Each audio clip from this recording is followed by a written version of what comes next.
Shalom, bonsoir. Ce soir, j'aimerais faire à nouveau un recadrage avec l'aide d'Akadosh Baruch Hu sur le sujet de quand est-ce qu'on doit faire une mitzvah, c'est-à-dire accomplir un commandement, un acte de bienfaisance. Je répète, mitzvah du mot tzivui qui veut dire un ordre. Euh, Quand on est en train d'étudier la Torah. Voilà. Alors, quand on est en train d'étudier la Torah, il se présente à nous la possibilité de faire un acte de bienfaisance, d'aider quelqu'un. Euh, Si c'est nécessaire, ou bien ça risque d'être nécessaire que cet acte se produise pendant le même temps que on est en train d'étudier, eh bien, s'il n'y a personne d'autre qui n'est pas en train d'étudier et qui pourrait pourrait faire cette action, eh ben, on doit arrêter d'étudier, fermer son livre, arrêter d'étudier, aller par exemple aider une personne âgée qui ne se sent pas bien à cause de la canicule, aller visiter un malade, etc. Et puis revenir, ouvrir son livre et réétudier. C'est la loi de la Torah, d'Akadosh Baruch Hu, de faire comme ça. Maintenant, si il y a 55 personnes qui sont en train de parler de la Coupe du Monde, et puis il y a des grands talmidei Chachamim qui sont en train d'étudier, et il y a la petite dame qui ne se sent pas bien, donc c'est l'exemple que j'ai donné. Normalement, c'est ceux qui sont en train de parler de la Coupe du Monde qui doivent aller aider cette dame. Maintenant, ils le font pas. Alors, est-ce que je vais être tout bête et méchant de dire puisque c'est à eux d'aller le faire, eh ben moi je reste étudier, et tant pis pour la petite dame qui est dehors, eh ben qui ne sent pas bien, eh ben non.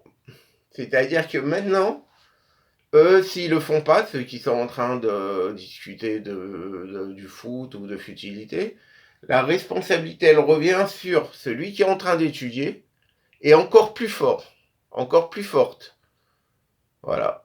Parce que, en fait, il faut que l'action, elle soit accomplie. Qui a le plus conscience de la nécessité que cette action doit être accomplie, eh ben, c'est celui qui est dans la Torah, qui a l'habitude d'étudier, etc. Et en fait, bon, il y a les différents cas. Il y a les gens qui étudient occasionnellement et aussi celui qui est en train d'étudier. Mais en tout cas, celui qui est en train d'étudier, que ce soit occasionnel ou que c'est un grand Talmid Chacham, et ben, si ceux qui n'étudient pas ne le font pas, et ben, il doit y aller, c'est clair et net. Maintenant, ce qui se passe, c'est que si eux, ils le font pas, celui qui étudie est encore plus responsable. Pourquoi? Parce qu'en fait, lui, ça doit être un boss. Qu'est-ce que ça veut dire un boss? Il a la couronne de la Torah. C'est quoi la couronne de la Torah? C'est-à-dire que lui, il doit avoir le souci que l'action soit faite. C'est vrai que c'est aux autres d'aller la faire s'ils étudient pas. Mais lui, il doit se soucier que ce soit bien fait au final. Que ce soit eux. Et si c'est pas fait, lui, il retrousse ses manches, hein, le col blanc, machin truc, et il y va. Et c'est comme ça l'halakha, c'est comme ça que faisait David Ameller, et plus encore, parce que je ne peux pas expliquer sur David Ameller. Voilà. Et c'est comme ça qu'il faut faire. Voilà. Celui qui est dans la Torah, il doit gérer la situation et la responsabilité pleine et entière. S'il y a un souci, elle retombe sur celui qui étudie.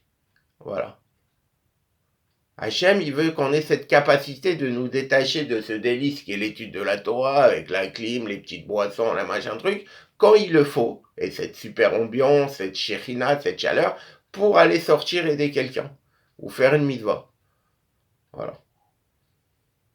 Alors j'entends, Talmud Torah Keneget Kulam, c'est une Mishnah qu'on dit le matin, Elou Devan Shen Laim Shiur, Apia Beabikonu Vealian, Gebelu Chatadim, Velou Devan Shadam Ose Orchem Lipelotem Baolamad Vekanen Kamet Olamaba, Velouen Kibudavan Gebelu Chatadim Vechnas Trim Shkamet Metakneset, Vavat Shalom Ben Chavero, le Talmud Torah Keneget Kulam.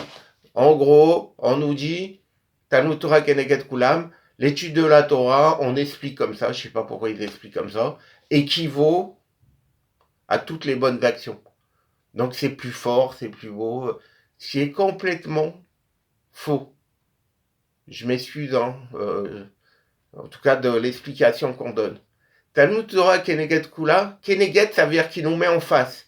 Le fait d'étudier, d'être quelqu'un qui est dans la Torah, ça nous responsabilise. On est en face, on a la conscience de toutes les mitzvot qu'on doit accomplir. Keneget, je répète, ça veut dire en face. Talmud Torah, ça nous met en face de toutes les mitzvot qu'on doit accomplir. L'étude de la Torah n'est pas supérieure à l'action. Elle n'est supérieure à l'action que parce qu'elle nous amène à l'action. Si elle ne nous amène pas à l'action, on n'a ni l'étude, c'est partout, c'est marqué ça. Hein. On n'a ni l'étude, ni l'action, ni l'étude. Si c'est pas une Torah qui nous amène à l'action. Et la preuve qu'elle n'est pas supérieure à l'action, c'est que s'il y a la moindre petite action à accomplir, je dois m'arrêter d'étudier pour aller la faire. Ou tout du moins gérer la situation pour qu'elle soit bien faite. Alors bien sûr, ceux qui sont en train de parler du foot, eux, il vaut mieux que ce soit eux plutôt que celui qui étudie, qui aille la faire. Mais je répète, Rabbi Shimon Bar Yochai dans le Zohar, Aïkar ou Amaasé, le principal, l'essentiel, c'est l'action. Alors j'ai pas dit qu'il faut pas étudier, il faut étudier autant qu'on peut. Dès qu'il n'y a pas d'action à accomplir, étudier. Garder la connexion à la prise électrique, la motivation, etc.